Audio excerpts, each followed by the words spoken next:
ஆண்டவராகிய இயேசு கிறிஸ்துவின் நாமத்தினாலே இங்கும் நிறைந்தவர் உலகின் சார்பாக வாழ்த்துக்களை இருக்கிறேன். இந்த காலவெளியில் கூட தேவனுடைய வார்த்தையில் சில விஷயங்களை நாம் தியானிக்கலாம். ஆதாரமாக எடுத்துக்கொண்ட வேதவசனம் மார்க் எழுதின புத்தகம் 7ஆம் அதிகாரம் 20ஆம் வசனத்திலிருந்து 23ஆம் வசனங்கள் முடிய நாம் என்ன செய்யலாம், அதை மையம் வச்சு பார்க்கலாம். இன்னைக்கு செய்தியுடைய தலைப்பு என்ன சொன்னால், எது மனிதனை தீட்டுப்படுத்தும் என்கிற காரியங்களை தலைப்பாக பார்க்க போகிறோம். எது மனிதனை தீட்டுப்படுத்தும் என்கிற தலைப்பில் மார்க் 7 அதிகாரம் 20 வசனத்திலிருந்து 23ஆம் வசனம் வரைக்கும் நம்ம பார்க்க போகிறோம். பொதுவாக தீட்டுப்படுத்துதல்லாம் என்ன அப்படின்னு பார்க்கும்போது, கரைப்படுத்தல் அப்படி சொல்லுவாங்க, அல்லது அழுக்குக்குள் போகுதல் அப்படிம்பாங்க, அல்லது பார்த்திங்க அப்படின்னா மோசமான செயல்களுக்கு ஈடுபடுதல் அப்படின்னு சொல்லி சொல்லுவாங்க. இதுதான் தீட்டுப்படுத்தல் சொல்லி சொல்லுவாங்க. ஆனால் இந்த பூமியில் அநேகர் அதை பல விதமாக என்ன செய்கிறாங்க, பயன்படுத்திட்டு இருக்கிறாங்க. உதாரணமாக பார்த்தீங்கன்னா, ஒரு மோசமான ஒரு செயல்களை செஞ்சால், ஐயோ அவங்கள போய் சேர்ந்த அவன் வந்து கரப்பட்டவன் தீட்டுப்பட்டவன் சொல்லுவாங்க. அல்லது வேண்டாத செயல்பாடுகளை பேசினால், ஐயோ அவங்களுடைய சேர்ந்த வாய் சுத்தம் இல்லை அப்படின்னு சொல்லுவாங்க. இது போன்ற பல விதங்களில் மக்கள் அந்த தீட்டுப்படுத்துதலுக்கு பல பேர்களை வச்சுக்கிறாங்க, பல விதமாக சொல்லிட்டு இருக்கிறாங்க. ஆனால் வேதம் இன்னைக்கு என்ன சொல்லுகிறதுங்கிறத நம்ம எளிமையாக பார்க்க போகிறோம். எது மனிதனை தீட்டுப்படுத்தும் அப்படின்னு சொல்லி பார்க்கும்போது, அந்த வசனத்தில் வாசிப்போம் 20லேருந்து 23 வரைக்கும். மனுஷனுக்குள்ளே இருந்து புறப்படுகிறதே மனுஷனை தீட்டுப்படுத்தும்.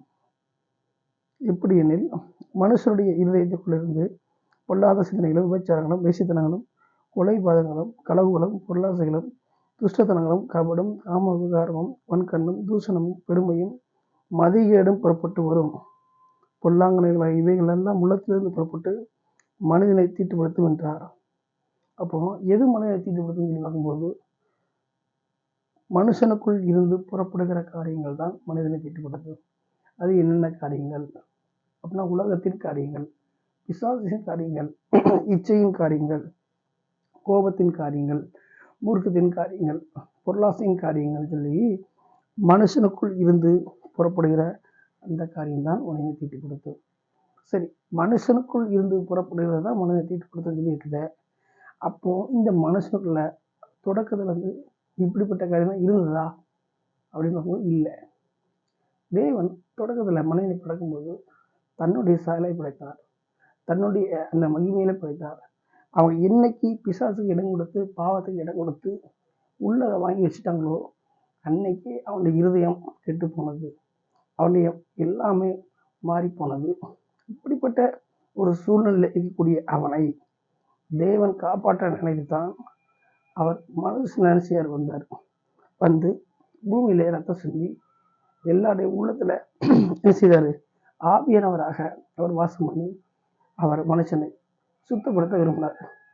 ஆகவேதான் அவர் ஏற்றுக்கொள்கிற ஒவ்வொரு பிள்ளைகளும் தேவனுடைய பிள்ளைகளாக முடிக்கு அதிகாரம் கொடுத்தார். அது மாத்திரமல்ல, தன் ஆவியை ஒவ்வொரு உள்ளத்தில் வைத்தார்.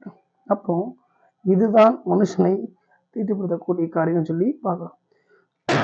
அப்போ தீட்டுப்படுத்தக்கூடிய இந்த காரியங்களிலிருந்து நாம என்ன செய்யணும், வெளியில வரணும். அப்போ வெளியில வரக்கூடிய அந்த காரியங்களை செயல்படுத்தக்கூடியவர் யாருன்னா ஆவியானவர் தான்.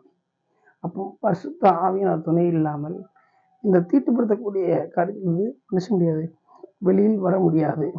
கீழே போட்டிருக்குது, பொல்லாங்கனைகளாகிய இவைகள் எல்லாம் உள்ளத்திலிருந்து புறப்பட்டு மனுஷனை தீட்டுப்படுத்தும். அப்போ இவைகளெல்லாம் பொல்லாத காரியங்கள், இவைகளெல்லாம் மனுஷனை தீட்டுப்படுத்தக்கூடிய காரியங்கள் பார்க்கணும். அப்போ இப்படிப்பட்ட தீட்டுப்படுத்தப்பட்ட காரியங்களை நாம் வாழ்க்கையில வைத்து கொண்டு பரலோகம் போக முடியாது. இப்போ ஒரு உதாரணமாக எடுத்துக்கலாம். ஒரு அழுக்கடைந்த ஒரு ஆடை போட்டுக்கொண்டு ஒரு வீட்டுக்குள்ள வரணும், விடுவோமா? விடவே மாட்டோம். ஏன்னா அழுக்குக்கு நாரும். அதே போல பாவங்கிற அழுக்கு, சாபங்கிற அழுக்கு இருக்கும்போது பரிசுத்தமான பரலோகத்தில் நுழைய முடியுமா?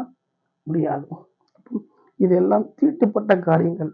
அப்ப இதையெல்லாம் தீட்டுப்பட்ட காரியங்களுக்கு புரிந்து கொண்டு இதிலிருந்து விடுதலை பெற வேண்டும் என்று சொல்லி தேவன் விரும்புகிறார். ஆகவே இதிலிருந்து ஒரே வழி இயேசுதான். அப்ப அந்த இயேசு கிறிஸ்துவை உள்ளத்தில் ஏற்றுக்கொண்டு அவருக்காக வாழ்க்கையில ஒப்பு கொடுத்து முன்னேற வேண்டும் என்று சொல்லி ஒவ்வொரு மனுஷனும் செய்யணும், அர்ப்பணம் செய்ய வேண்டும்.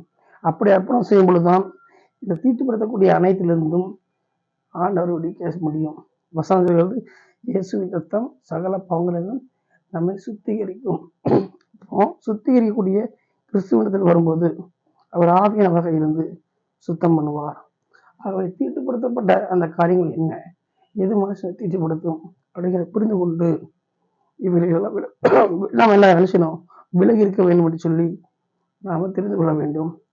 ஏதோ வெளிப்புறமான காரியம் தான் தீட்டுன்னு இல்லை, இருதயம் தான் நினைச்சணும் உள்ளது புறப்படுறது தீட்டுப்படுத்தக்கூடியது புரிஞ்சுக்கணும். அதை தொட்டா குத்தம், இது தொட்டா குத்தம் அப்படின்னு உலகத்தில் சொல்லுவாங்க. அது கிடையாது.